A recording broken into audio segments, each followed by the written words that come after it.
25 तारखेला सकाळी 5:30 वाजता पुणे स्वारगेट एस टी स्टँडवरती अतिशय धक्कादायक घटना घडली. दत्तात्रय गाडे या तरुणाने 26 वर्षीय तरुणीबरोबर शिवशाही बसमध्ये अत्याचार केले. या घटनेचं विशेष म्हणजे ही शिवशाही बस स्वारगेट बसस्थानकामध्येच उभा होती. एवढं वर्दळीचं ठिकाण असताना देखील बसमध्ये 26 वर्षीय मुलीबरोबर अत्याचार झाला आणि या घटनेने पुन्हा एकदा महाराष्ट्र हादरला. दत्तात्रय गाडे हा तरुण मूळचा शिरूर तालुक्यातील रहिवासी असल्याचं सांगितलं जात आहे. तरुणी सकाळी 5:30 वाजता स्वारगेट एस टी स्टँडवरून फलटणला जाण्यासाठी निघाली होती. पण दत्तात्रय गाडे या तरुणाने तिला भलत्याच बसमध्ये बसायला सांगितलं आणि त्या बसमध्ये कोणीही नसताना तिच्यावरती अत्याचार झालेत. ही घटना वाऱ्यासारखी महाराष्ट्रामध्ये चांगलीच पसरली. या घटनेवरती राज्याचे उपमुख्यमंत्री अजित पवार काय म्हणतात, आरोपी दत्तात्रय गाडे याला कोणती शिक्षा होणार, चला सविस्तर ऐकू. काल सकाळी पहाटे पुण्याच्या स्वारगेट एस टी स्टँडवर एक अतिशय दुःखद घटना घडली, अतिशय दुर्भाग्यपूर्ण घटना घडली आणि तिथल्या पोलीस स्टेशनला कंप्लेंट 9:30 वाजता मिळालेली आहे. पोलिसांनी CCTV कॅमेरे आणि ते सगळ्याच्या संदर्भातली त्यांचा तपास चालू आहे. माझं स्वतः CPशी बोलणं झालेलं आहे आणि त्यामध्ये संशयदृष्ट्या फिरणारा आरोपी हा शिरूर तालुक्यातला आहे. त्याच्या एका व्यक्तीला ताब्यामध्ये घेतलं आहे, परंतु तो अजून सापडला नाही. पोलीस पूर्णपणे शिरूर आणि त्याचं ते गाव आहे त्या परिसरामध्ये त्याचा तपास करतायत. महाराष्ट्रात अशा प्रकारची कुठलीही दुर्दैवी घटना घडणं ही अतिशय क्लेशदायक आहे, दुःखदायक आहे. त्याबद्दल कुणाचंच दुमत असण्याचं काही कारण नाही. पण आपण सगळे काळजी घेण्याचा प्रयत्न करतोय तरी अशा दुर्दैवी घटना घडतायत. CCTVच्या सगळ्या बारकाईनं पोलिसांना त्याची पाहणी करायला सांगितलेली आहे.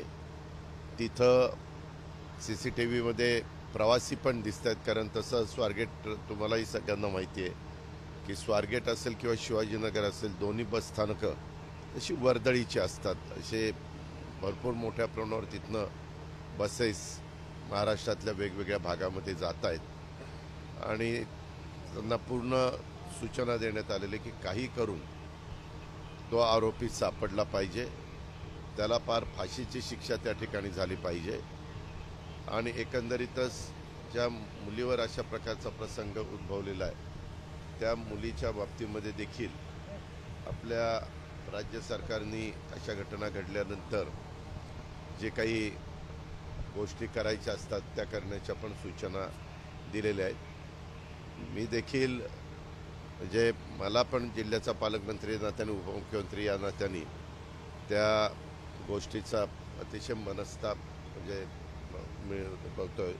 सुसंस्कृत महाराष्ट्राला, सुसंस्कृत पुणेकरांना ही गोष्ट कुणालाच कदापि आवडणारी नाही आहे आणि त्याचा म्हणजे पोलिसांना तिथं जवळ पोलीस चौकी पण आहे, सगळ्याच गोष्टी आहेत.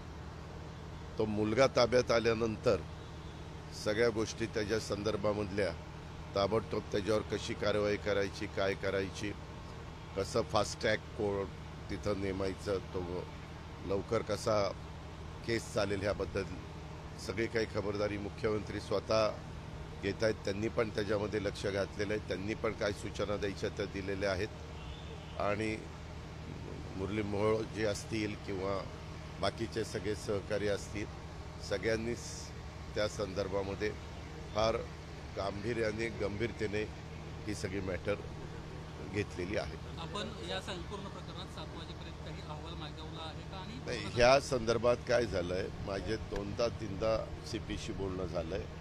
CPंना वरनं CM साहेबांच्याकडनं सूचना आलेल्या असल्यामुळे माझंही त्यांच्याशी बोलणं झालेलं असल्यामुळे आम्ही त्यांना सांगितलेलं आहे की ते बाकीचं काही माहिती नाही.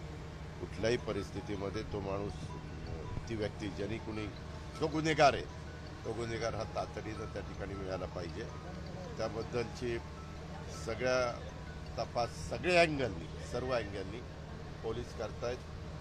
बरीच यंत्रणा त्याला कामाला लावली. विरोधकांचं असं स्पष्टपणे म्हणणं आहे की या संपूर्ण प्रकरणात आता कुठेतरी एक सर्वपक्षीय बैठक व्हायला पाहिजे आणि अशी घटना घडून येते यासाठी ठोस उपाययोजना काय आता करता येईल? ऐका ना, 3 तारखेलाच अधिवेशन आहे. आज तारीख आहे मला वाटतं 26, 27, 28, 1, 2, 3 अशा 2-3 दिवसातच त्या आता ह्या संदर्भामध्ये जो काही तपास करायचा आहे तो त्या ठिकाणी करण्याचं काम चालू केलेलं आहे. काल दुपारी म्हणजे काल तिनं 9:30ला का काहीतरी कंप्लेंट केली असं पोलिसांनी माहिती दिलेली आहे आणि आज मीडियाला त्या सगळ्या गोष्टी कळल्या. मीडियाच्या पण सगळ्या चॅनलला त्याच्याबद्दलची माहिती देण्याचं काम त्या बाबतीमध्ये चाललेलं आहे.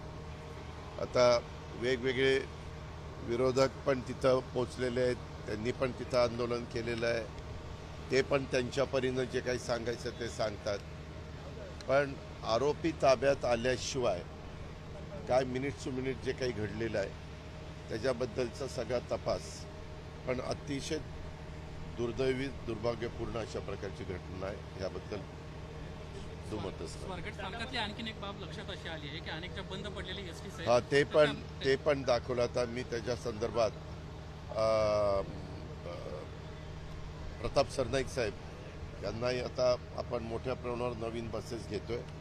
ज्या जुन्या बसेस आहेत त्या बसेस जर चालू होणारच नसतील तर त्या स्क्रॅपमध्ये काढल्या गेल्या पाहिजेत. तिथले जसं तुम्हाला माहिती आहे की पोलीस स्टेशनला अनेक जप्त केलेल्या motorbike, light motor vehicle, heavy truck असे जप्त केलेले असतात आणि तसेच धुळकात पडलेले असतात.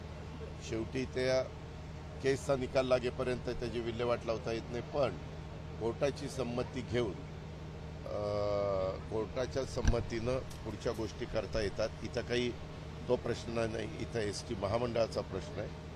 तर त्याच्याबद्दल प्रताप सरनाईक साहेबांशी बोलून पुढच्या जे काही कारवाई करायची ती इथंच नाही, जिथं कुठं महाराष्ट्रामध्ये बस स्थानकं आहेत आणि मोठे डेपो आहेत आणि तिथं अशा जुन्या बसेस स्क्रॅपमध्ये जाणाऱ्या पडून असतील त्याबद्दलची पण कारवाई त्या ठिकाणी करावी लागेल आणि केली जाईल. इतिहासकार इंद्रजित सावंतांना धमकी आलेली आणि छत्रपती शिवाजी महाराज संभाजी महाराजांवरती आक्षेपार्ह भाषेत फारवांची टीका टिप्पणी जी आहे ती प्रशांत कोरटकरांनी केलेली आहे. प्रशांत कोरटकर देवेंद्र फडणवीसांबरोबर आणि ह्यामध्ये